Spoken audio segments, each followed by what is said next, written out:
আসসালামু আলাইকুম। Technique easy এডুকেশনের পক্ষ থেকে সকলকে জানাই স্বাগতম। নবম দশম শ্রেণীর ইসলাম ও নৈতিক শিক্ষার আদর্শ জীবনচরিত থেকে 14তম পর্বে আমরা যে বিষয়টি নিয়ে আলোচনা করব তা হচ্ছে রসায়ন শাস্ত্র।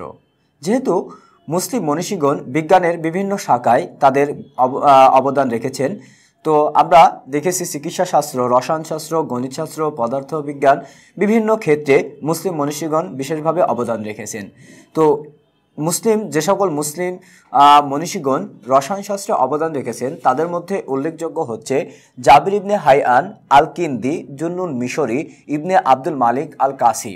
তারা রসায়ন শাস্ত্রে বিভিন্নভাবে বা বিশেষভাবে অবদান রেখেছেন। তো আমরা এইসব মনীষীদের জীবনী সম্পর্কে সংক্ষেপে জানব। প্রথমে জানবো আমরা জাবির ইবনে হাইয়ান।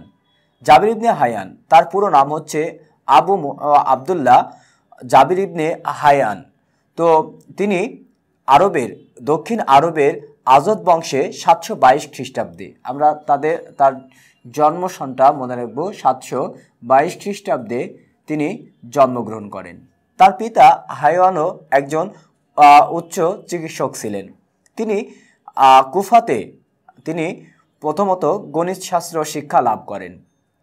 তিনি গণিত শাস্ত্র শিক্ষা লাভ করার পরে এরপরে তিনি কুফায় যেহেতু চিকিৎসা শিক্ষা লাভ করার জন্য তিনি কুফায় চিকিৎসা শিক্ষা লাভ করেন। তো চিকিৎসা শিক্ষা লাভ করার পাশাপাশি তিনি রসায়ন শিক্ষাও লাভ করেন। তো রসায়ন শাস্ত্রে তিনি শিক্ষা লাভ করার পরে তিনি কুফাতেই একটি বিজ্ঞানাগার দিয়েছিলেন।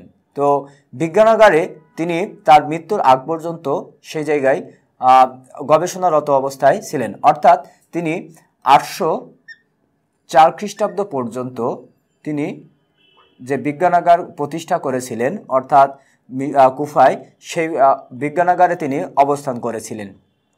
এরপরে এই জাবির হাইয়ান তিনি যেহেতু রসায়ন শাস্ত্রে বিশেষভাবে অবদান রেখেছিলেন, আর তিনি রসায়ন শাস্ত্রে সর্বপ্রথম যেহেতু রসায়ন শাস্ত্রকে একটি বিজ্ঞানের স্বয়ংসম্পূর্ণ শাখা হিসেবে প্রতিষ্ঠা করেছিলেন।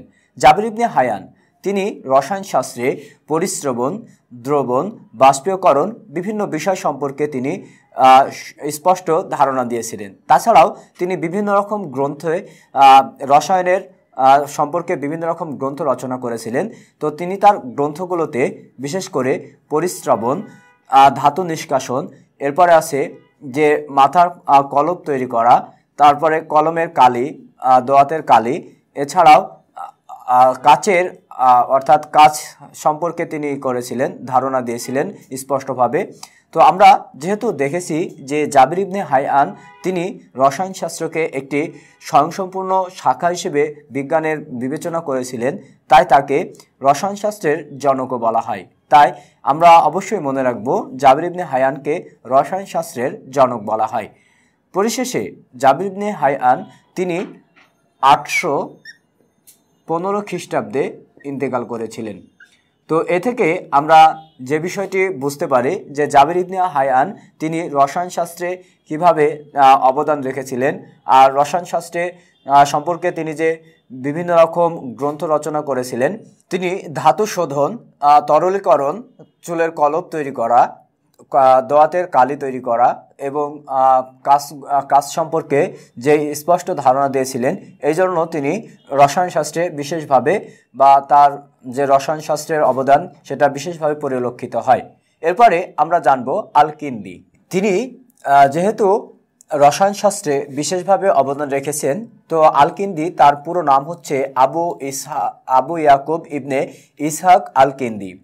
তো তিনি কুফায় জন্মগ্রহণ করেছিলেন 801 খ্রিস্টাব্দে। আমরা তার জন্ম তারিখটা মনে রাখব যে তিনি জন্মগ্রহণ করেছিলেন 801 খ্রিস্টাব্দে কুফা নগরে। তার পিতা ইসহাক খলিফা মামুনের সময় কুফার গভর্নর ছিলেন। আল কিন্দি তিনি অ্যারিস্টটলের থিওলজি অফ অ্যারিস্টটল অর্থাৎ অ্যারিস্টটলের ধর্মতত্ত্ব তিনি আরবিতে অনুবাদ করেন। এছাড়াও খলিফা মামুনের সময় তিনি বিশেষ করে জ্যোতির্বিদ, রসায়নবিদ, এরপরে দার্শনিক বা চিকিৎসক হিসেবে তার সুনাম চারিদিকে ছড়িয়ে পড়ে। তিনি সর্বপ্রথম তিনি সর্বপ্রথম নিউ প্লেটোনিজমের উদ্ভাবক ছিলেন। তিনি মোট 365টি, আমরা এটা মনে রাখবো, তিনি 365টি বিভিন্ন রকম গ্রন্থ রচনা করেছিলেন। খলিফা মামুনের সময় যেহেতু তিনি বিশেষভাবে কুফায় বিভিন্ন রকম বিষয়ে অবদান রেখেছিলেন, তো আল-কিন্দির সবচেয়ে যে বড় বিষয় সেটা হচ্ছে যে তিনি শুধু তার মাতৃভাষা আরবি নয়, তিনি বিভিন্ন ভাষায় পারদর্শী ছিলেন। আমরা তিনি জানি যে তিনি পাহলবি, গ্রিক, তারপরে সংস্কৃত ভাষা, এসব ভাষাও তিনি শিক্ষা লাভ করেছিলেন। এর পরবর্তীতে আমরা দেখেছি যে তিনি বিশেষভাবে, যেহেতু তিনি বলেছেন যে গণিত শাস্ত্র ছাড়া, অর্থাৎ গণিত ছাড়া আমরা দার্শনিক শাস্ত্র অসম্ভব, অর্থাৎ গণিত শাস্ত্র ছাড়া দার্শনিক শাস্ত্র অসম্ভবভাবে, অর্থাৎ এটা কল্পনা করাও সম্ভব নয়। তো এরপরে আমরা জানব জুন্নুন মিশরীর জীবনী। তো জুন্নুন মিশরীর জীবনী জানার আগে আমরা অবশ্যই জেনে নেব যে আল-কিন্দি তিনি 874 খ্রিস্টাব্দে ইন্তেকাল করেছিলেন। এটা আমাদের মনে রাখতে হবে যে তিনি জন্মগ্রহণ করেছিলেন 801 খ্রিস্টাব্দে। তিনি 365টি গ্রন্থ রচনা করেছিলেন আর তিনি 874 খ্রিস্টাব্দে ইন্তেকাল করেছিলেন। যে এরপরে আমরা যেহেতু জুন্নুন মিশরীর জীবনী সম্পর্কে জানব। জুন্নুন মিশরী তিনি তার নাম হচ্ছে যে সাওবান, তার পিতার নাম ইব্রাহিম। তিনি যেহেতু জুন্নুন মিশরী নামেই বেশি পরিচিত বা প্রসিদ্ধ, তিনি মিশরের আখমিম নামক স্থানে 796 খ্রিস্টাব্দে জন্মগ্রহণ করেন। আমরা তার জন্মসনটা অবশ্যই মনে রাখবো। তিনি 796 খ্রিস্টাব্দে মিশরের আখমিম নামক স্থানে জন্মগ্রহণ করেন। তিনি সুফি হিসেবে প্রসিদ্ধ হলেও আরব মুসলিম মনীষীগণ বা বিজ্ঞানীদের যারা প্রথম দিকে রসায়নশাস্ত্র নিয়ে গবেষণা করেছিলেন তাদের মধ্যে তিনি ছিলেন অন্যতম। তিনি রসায়নশাস্ত্রের বিভিন্ন বিষয় সম্পর্কে তিনি ধারণা দিয়েছেন। তাছাড়াও আমরা দেখেছি যে এই জুন্নুন মিশরী তিনি মূলত স্বর্ণ রূপা সহ বিভিন্ন পদার্থের, অর্থাৎ বিভিন্ন পদার্থের সম্পর্কে ধারণা দিয়েছেন এবং এই সম্পর্কে লেখালেখিও করেছেন। তাছাড়াও আমরা আরও জানি যে জুন্নুন মিশরী তিনি যেহেতু মিশরের সাংকেতিক বর্ণের মর্মার্থ তিনি বুঝতে পারতেন, তাছাড়াও জুন্নুন মিশরী তিনি অনেকগুলো গ্রন্থও রচনা করেছিলেন। পরিশেষে তিনি মিশরের আল জিজাহ নামক স্থানে 859 খ্রিস্টাব্দে তিনি ইন্তেকাল করেছিলেন। তো জুন্নুন মিশরী তিনিও একজন রসায়নশাস্ত্রবিদ হিসেবে যেহেতু প্রসিদ্ধ ছিলেন। এরপরে আমরা জানব ইবনে আব্দুল মালিক আল কাসির জীবনী। তার পূর্ণ নাম, অর্থাৎ ইবনে আব্দুল মালিক আল কাসি, তার পূর্ণ নাম হচ্ছে আমরা জানি আবুল হাকিম মোহাম্মদ ইবনে আব্দুল মালিক আল খারজামি আল কাসি। তিনি বাগদাদে জন্মগ্রহণ করেন। তিনি 11 শতাব্দীতেই বাগদাদে জন্মগ্রহণ করেছিলেন এবং বাগদাদেই তিনি অবস্থান করেছিলেন। তিনি যেহেতু রসায়নশাস্ত্রে বিশেষভাবে অবদান রেখেছেন, তাই তিনি রসায়নশাস্ত্রের জন্য যে সবচেয়ে মূল্যবান একটি গ্রন্থ রচনা করেছিলেন তা হচ্ছে আইনুস সানা ওয়া আইওয়ানুস সানা।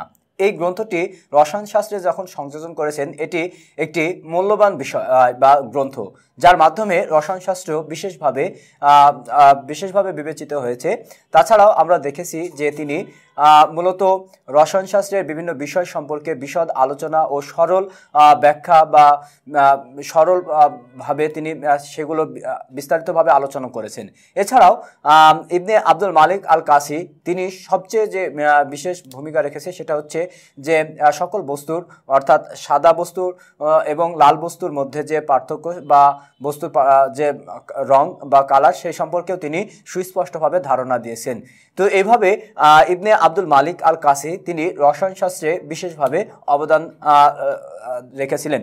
তো আমরা রসায়ন শাস্ত্রে যেসব মনীষীগণ বিশেষভাবে অবদান রেখেছিল তাদের জীবনী সম্পর্কে সংক্ষেপে জেনে নিলাম। এই ছিল রসায়ন শাস্ত্রের জনকদের জীবনী সম্পর্কে আলোচনা। আশা করি ভালো লেগেছে।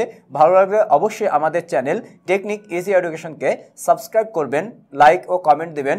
আমাদের চ্যানেলের সকল ভিডিও পেতে অবশ্যই বেল আইকনটি ক্লিক করে রাখবেন। আসসালামু আলাইকুম ওয়া রাহমাতুল্লাহ।